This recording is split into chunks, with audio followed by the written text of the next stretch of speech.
aqui, mas a gente já está resolvendo isso. É só porque eu trouxe a palestra preparada para a apresentação aqui no alto e chegou aqui, tinha um probleminha com... Vou fazer assim, vou pedir licença para vocês e vou falar no meu celular, tá bom?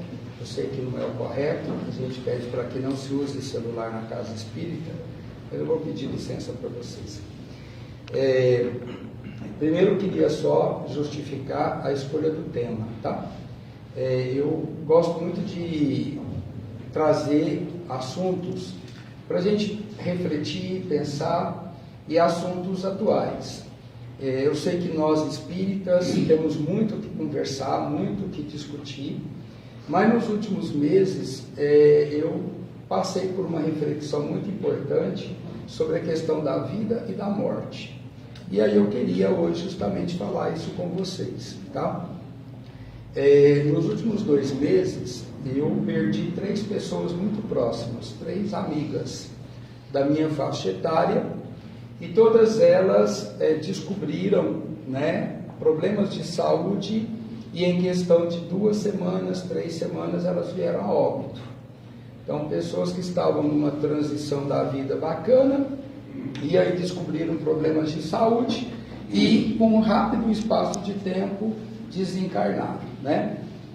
E aí esse final de semana também a gente tem esse acidente aéreo no Brasil e a gente vê uma comoção nacional em torno disso, né? Ou seja, assim, muita gente se questionando, muita gente perguntando, né, a Deus o porquê disso, qual o sentido, né? E nós espíritas, a gente precisa muito retomar essas 2 questões, porque elas são cruciais na nossa vida. Elas são cruciais da gente pensar sobre o porquê da vida, a importância da vida, a importância de estarmos aqui reencarnados num planeta que está passando por um momento de transição, numa velocidade que nem nós estamos dando conta.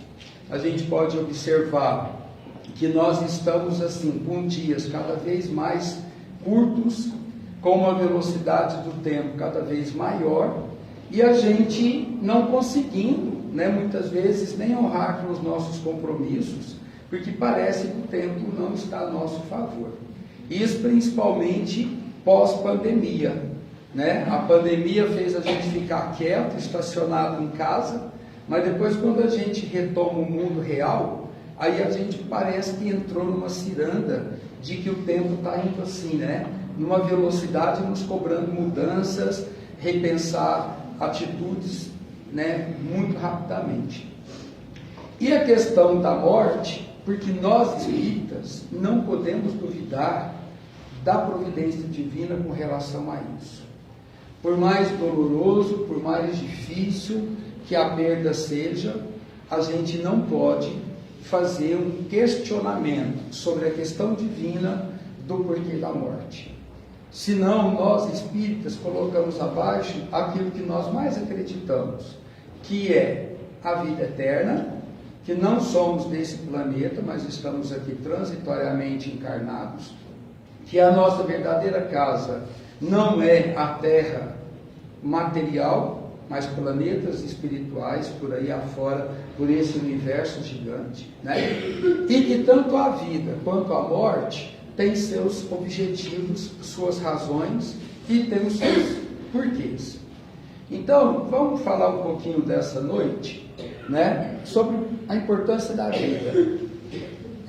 A gente encontra pelo caminho muitas pessoas desanimadas, muitas pessoas desalentadas, muitas pessoas que parecem que perderam o sentido da vida, seja por uma questão financeira, seja por uma questão profissional, seja por uma questão de perdas materiais, mas parece que para aquela pessoa a vida não tem mais sentido. Mas aí quando nós espíritas vamos na literatura, lemos o Evangelho, o Livro dos Espíritos, e a gente vai entendendo que a vida em si, ela não é um mar de rosas, que a vida, ela é na verdade uma dádiva para que a gente possa voltar e refazer aquilo que em vidas anteriores a gente ou deixou de fazer, ou a gente prejudicou e fez errado. Então, a primeira questão que eu acho que é importante a gente pensar sobre a vida é que a vida é uma oportunidade divina. Ela é uma oportunidade que nos foi dada entre tantos que querem e muitas vezes não conseguem. Todos nós que aqui hoje estamos encarnados, a gente precisa agradecer muito por essa oportunidade. Você citou isso aqui na tua prece.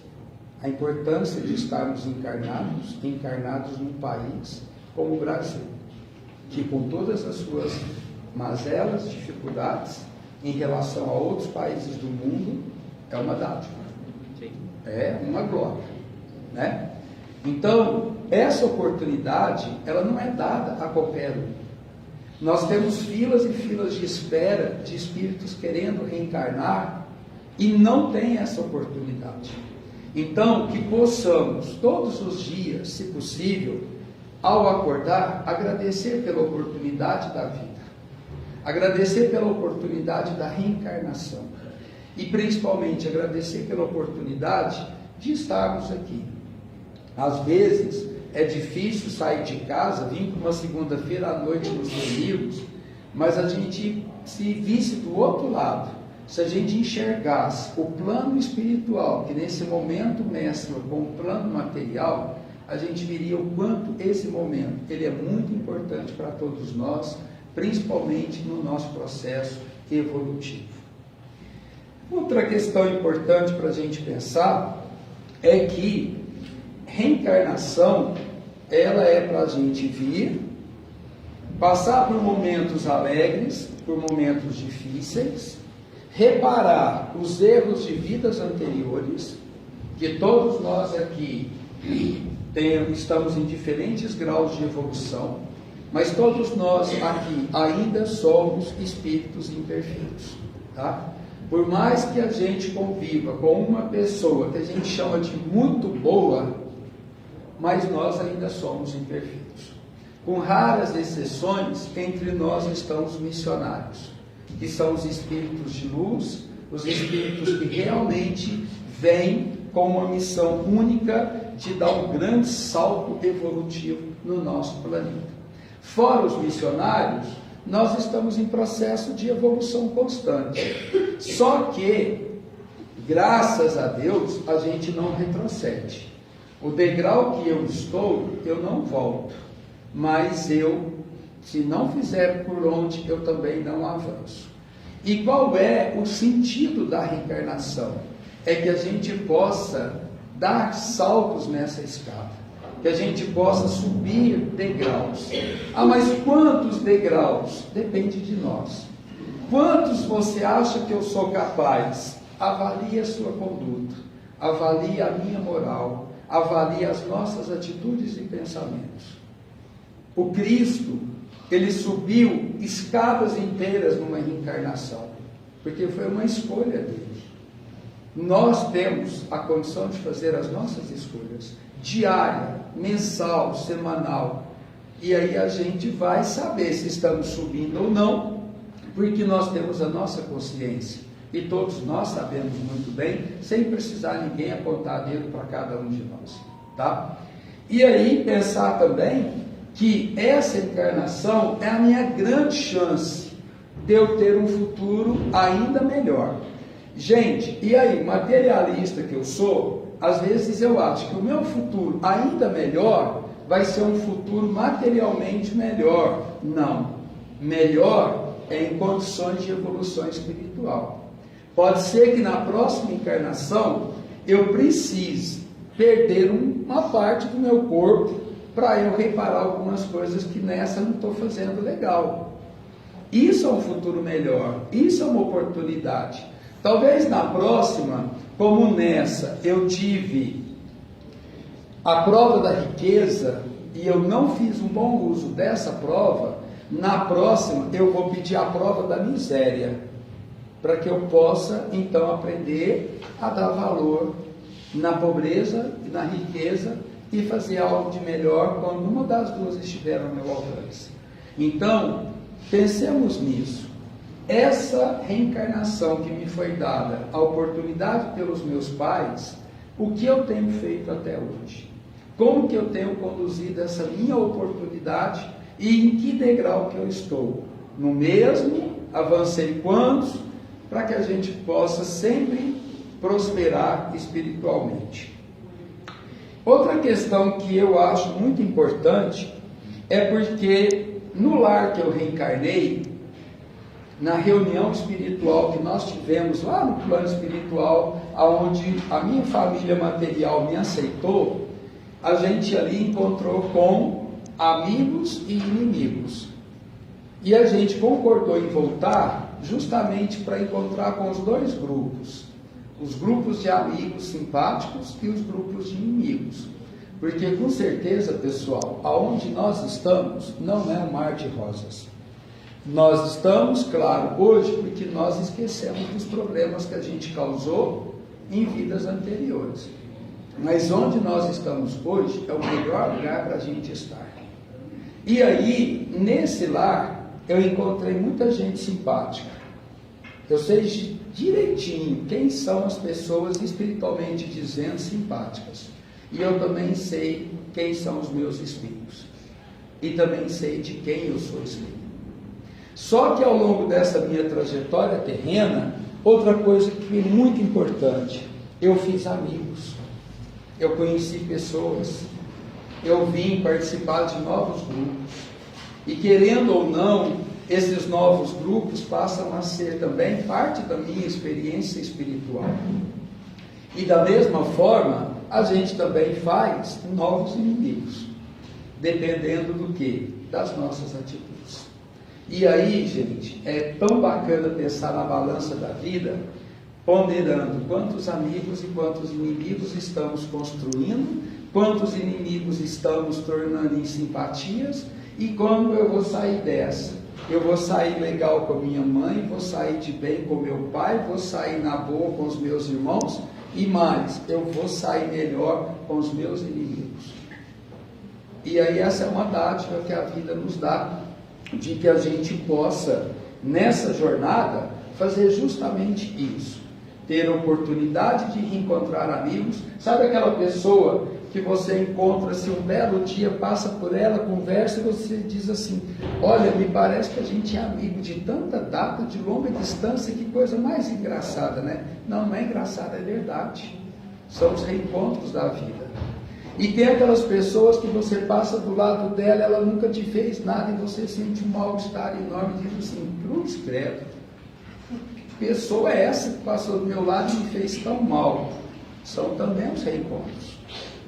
Então, que a gente possa sempre estar ao lado de pessoas que nos fazem bem e que eu possa também fazer o bem sempre do lado das pessoas que estão comigo, tá? Outra questão importante, e que há pouco tempo eu estava lendo, né? E aí essas 3 pessoas que desencarnaram recentemente, eu fiquei também pensando, né? Qual o legado que elas deixaram para a Terra?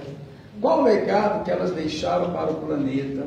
E qual foi o legado que elas deixaram no núcleo familiar e de amigos por onde elas passaram? E aí eu pergunto isso de novo para mim. Qual o legado que eu, Fábio, nessa encarnação estou deixando? Se a morte me procurar essa noite e amanhã eu não estiver mais aqui, o que eu fiz? O que eu plantei? O que eu vou deixar? Como vocês vão lembrar de mim? Como as pessoas vão lembrar da minha pessoa? Isso é muito importante. Tem um ser que passou pela Terra há 2000 anos atrás e até hoje a gente fala dele, que se chama Jesus. Até hoje a gente fala dele e das suas ações, dos seus comportamentos e das suas atitudes. Será que a gente vai durar 2000 anos? Será que vão lembrar de mim 2000 anos? Tenho certeza que não. Talvez, no máximo, 50 anos ou um século. Talvez. E olha lá. Agora, alguém ser lembrado 2000 anos depois da sua passagem pela Terra é fantástico. E mais fantástico ainda, porque ele não era rico, ele não era bonito, ele não era nada do que a gente dá valor hoje, mas ele deixou exemplo, ele deixou mensagem, ele deixou atitudes. E são elas que a gente busca sempre, são elas que a gente sempre lembra. E aí vem a nova questão para nós. Pensemos nisso. Eu não sou Cristo e nem consigo ser nessa encarnação, mas todos nós podemos deixar talvez uma coisinha só, um legado só, uma plantinha, uma mudinha que possa germinar nos próximos séculos. Não precisamos dizer que a vida é um burilamento, tanto moral, individual e coletivo. Eu sei que se eu vivesse sozinho no interior de uma gruta, eu não estaria tendo a oportunidade de melhorar, porque eu não estaria no contato com vocês, que ficam me provocando o tempo todo para eu tentar ser melhor. O bom do coletivo, gente, é porque a gente cresce é justamente nisso, é no embate, é nas diferenças. É aí que eu sou testado. Eu, se fosse sozinho, como é que eu poderia saber se eu posso ser melhor ou não? Mas quando eu convivo com ela, quando eu convivo com ele, quando eu convivo com meus irmãos, quando eu convivo com a sociedade, é aí sim. E aí eu volto ao exemplo do Cristo, quando perguntavam para ele várias coisas para testar, e o que ele fazia? Sempre dava as respostas mais corretas. Deus ou não Deus pagava imposto? Ao homem o que é de homem, a Deus o que é de Deus. E aí, Senhor, eu sou uma prostituta, o que o Senhor vai fazer comigo? Vá e não peques mais. Mas o povo está me jogando pedra. Você é filha de Deus. Vá e não peques mais. E assim a gente vai aprendendo que ao invés dele condenar, o que ele fazia? Para e pensa, muda de atitude, muda de comportamento. Respeite a lei dos homens e respeite a lei de Deus também. E assim a gente precisa seguir adiante. Outra coisa que eu acho fundamental, pessoal, você sabe quem você foi na vida passada? Você tem uma suspeita? Mas não tiver. Você, senhora, senhor, alguém aqui sabe o que foi? Precisa saber? Não. É bom não saber? É bom. É bom não saber, não é? Porque a senhora tem uma fisionomia legal, não tem? Mas por trás desse olho bonito, o que será que a senhora foi? O que a senhora aprontou? E não é bom demais isso? Não, pensa eu, o algoz que eu devo ter sido de várias outras gerações, quantas cabeças eu cortei, não é? Quantas pessoas eu matei. Quando a gente vê um pai abraçado com uma criança, como aquela cena ali, ó, maravilhosa, olha o tanto que o esquecimento é providencial para que a gente possa transformar esse esquecimento em quê, pai? Amor incondicional, não é? Gente, isso aí é maravilhoso. Isso é algo que a gente tem que lembrar sempre, porque a gente tem uma mania de ficar remoendo mágoas, remoendo problema dos outros, né? Remoendo as coisas, enquanto que Deus diz assim, ó, vai lá nessa existência.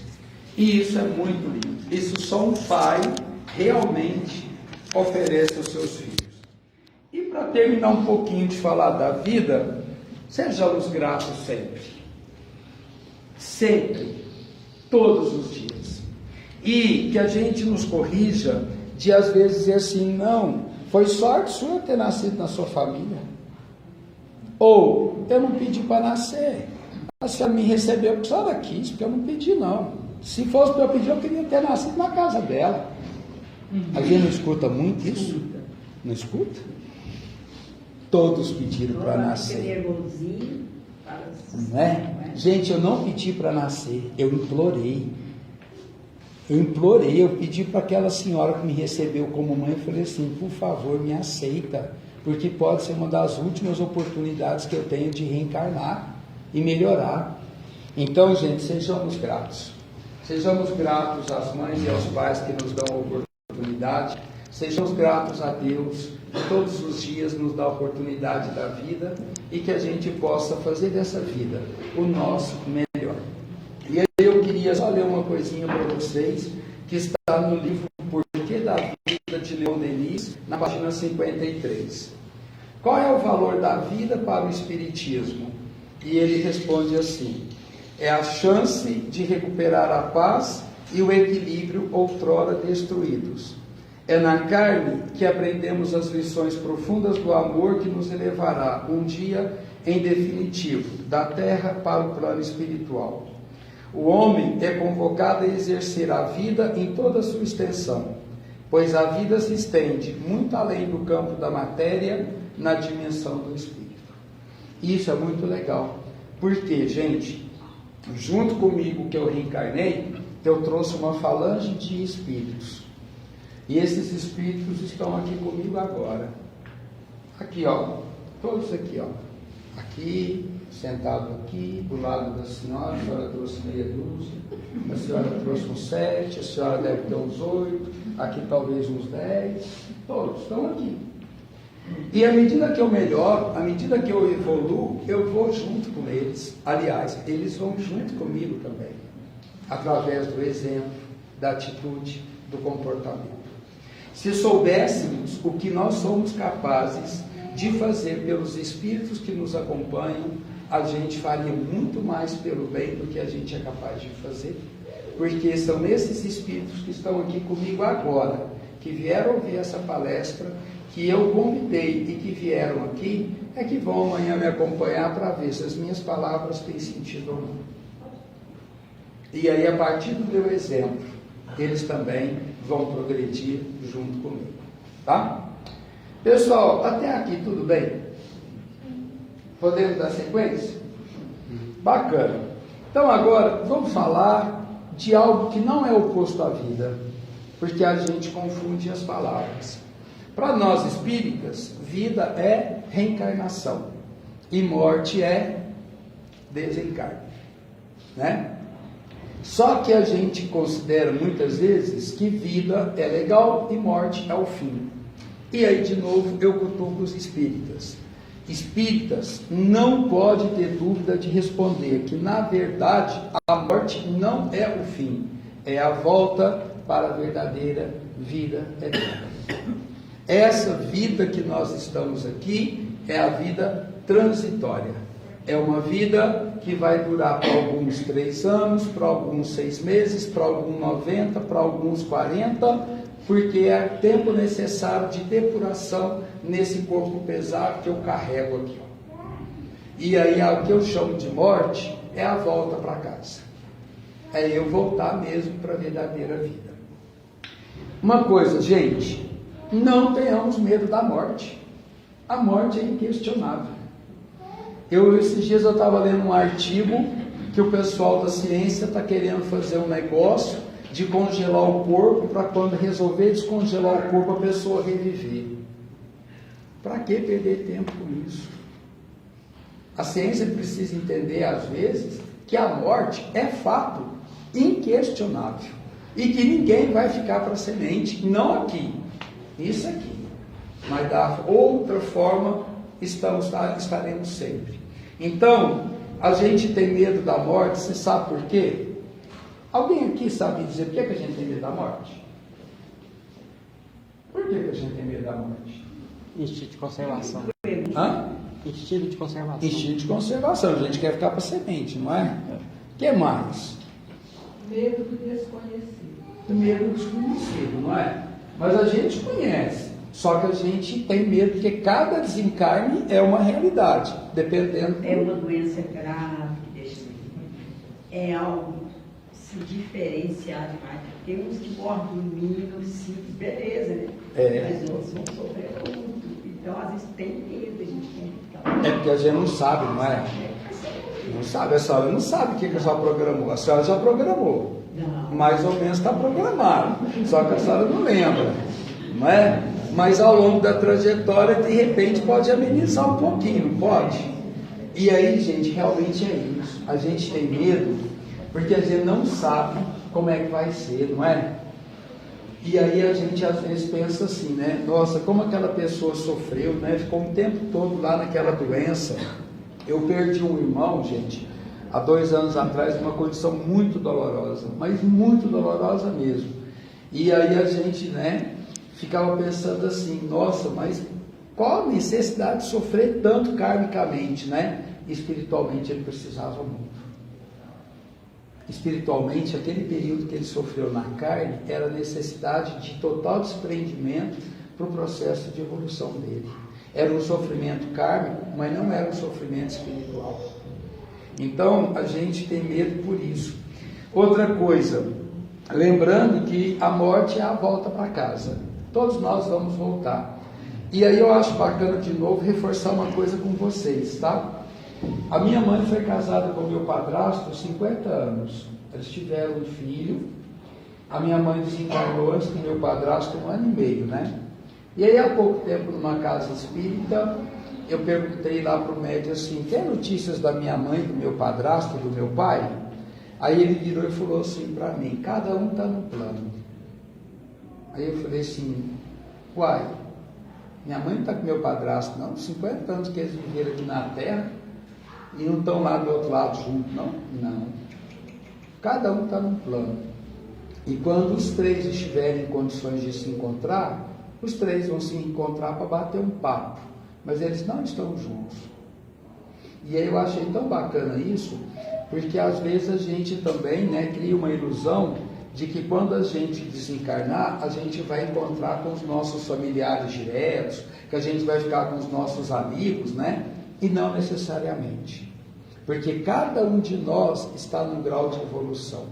Aqui nesse momento, pessoal, ninguém talvez esteja na mesma condição do outro, porque cada um é um ser universal, individual.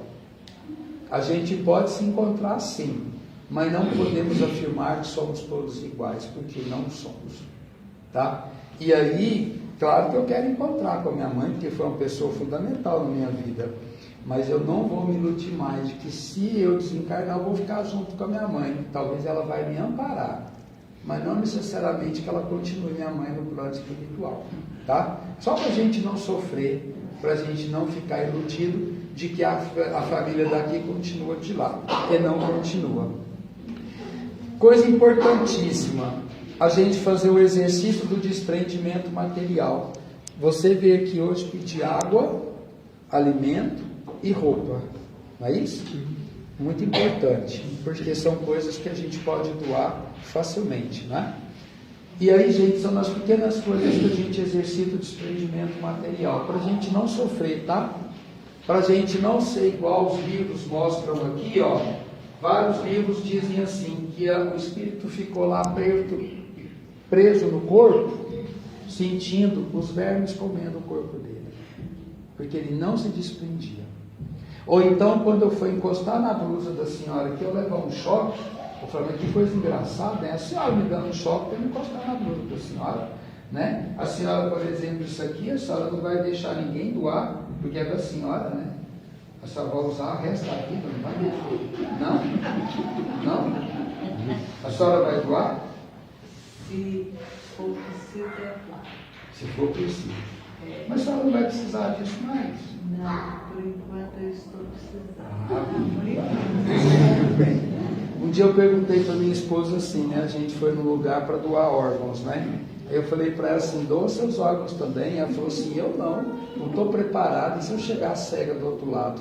Eu falei, como assim chegar cego? Eles vão arrancar meus olhos, minhas cordas, tá? E eu vou chegar cega do outro lado, né? E aí eu respeitei, porque cada um de nós está no nível de desprendimento. Tem pessoas que dizem assim, tira tudo de mim, a pele, o cabelo, tudo, que eu não preciso de mais nada. Outros dizem assim, não tira nada, porque eu não estou preparado. E a gente precisa respeitar isso. Cada um de nós está num diferente nível de desprendimento. Mas o exercício do desprendimento, ele é muito importante e muito necessário, tá? Medo e dúvidas, todos nós temos. Eu morro de medo de morrer. Eu não vou mentir isso para vocês, eu tenho medo de morrer, entendeu? E por que eu tenho medo de morrer? Não é da morte em si, mas é como vai ser, que é o que a senhora falou, e o que me espera do outro lado. Mas para isso, eu vou trabalhando do lado de cá, para ser bem recebido do lado de lá, né? Já comentei a questão da comunicação entre os dois mundos. Quantos espíritos vêm nos dizer como é do mundo de lá, não é? E falando que as coisas lá são muito reflexo do que são aqui. Tudo depende das nossas vibrações, né? A morte realmente é necessária, gente? É, claro. Muito necessária. A gente só vai evoluir fazendo isso. E quantas vezes nós já morremos e renascemos? E assim a vida continua. E por fim, eu só queria falar um pouquinho, e aí é a questão que talvez mais dói em todos nós quando nós perdemos alguém muito querido, né? Como superar a morte? Como superar o luto? Como conviver com a saudade? Como olhar? É muito dura, principalmente quando você perde um filho. Não é? Porque a gente... É uma dor diferente. É porque uma vez... O pai é uma, da mãe é outra, do irmão é outra, mas o seu filho está no seu coração. E principalmente para uma mãe, né, que gerou, que a vida brotou, desenvolveu dentro dela. Eu tenho essa experiência. Né? E a senhora falou uma coisa que às vezes a gente não entende muito a lógica da natureza, porque a gente diz assim, engraçado, a natureza deveria ser assim, os mais velhos morrerem primeiro, nunca uma mãe ou um pai enterrar um filho, não é? Mas o filho enterrar os pais e assim por diante.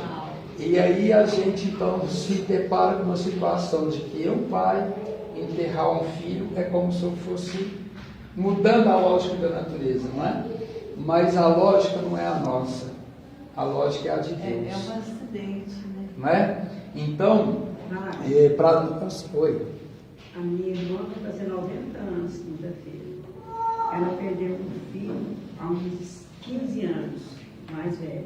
Sim. E o outro tem um ano e meio. Para ela, a vida acabou. Ela não conforma, porque ela está com 90 anos e os filhos, tudo mais novo foi. E ela não conformar, mais ela está vivendo. Ela não conforma. Ela fica ali, depois a gente fala que ela tem que pedir a Deus para poder olhar por eles e por ela, tudo. Ela fica só. Então, mas é porque nós temos essa questão, né? O velho vai primeiro, os novos vão depois. E aí quando a senhora então vê, por exemplo, vamos pegar no caso aí, né, crianças morrendo, e a gente fala assim, nossa, mas tem tantas pessoas de idade que estão aí, 90 anos, 100 anos, arrastando aquele corpo doente, e uma criança de 2 aninhos, 3 aninhos, que tem uma vida toda pela frente. Mas aí a gente volta na literatura espírita para entender que um espírito que passa por 2 anos na Terra, era o tempo necessário para ele agora. Já teve muitas outras. E aquele de 90 é porque precisa. E às vezes a gente quer inverter a ordem, mas não inverte, porque a ordem ela é divina, né? E superar o luto, já está na hora? Já, né? Eu vou acabar. E para superar o luto, gente, é um exercício também. Então é um exercício que a gente precisa fazer para a gente não sofrer tanto. E aí só uma pergunta, na questão 936 do Livro dos Espíritos, que dizem assim, como que as dores, aí responde talvez o que a senhora acabou de dizer, como as dores inconsoláveis dos sobreviventes afetam os espíritos a que se dirigem, né? O espírito é sensível à lembrança e aos lamentos daquele que amou, mas uma dor incessante e irracional o afeta penosamente, porque ele vê nessa dor excessiva uma falta de fé no futuro e de confiança em Deus, e por conseguinte, um obstáculo ao progresso e talvez ao reencontro. Então, o nosso luto, muitas vezes, ele faz muito mal aos espíritos que já partiram, porque a gente cria neles uma saudade, laços que não são bons. E para terminar, gente, diz assim, ante o alento. A vida não termina onde a morte aparece. Não transformes saudade em fel nos que se foram. Eles seguem contigo conquanto de outra forma. Dá-lhes amor e paz por muito que padeças.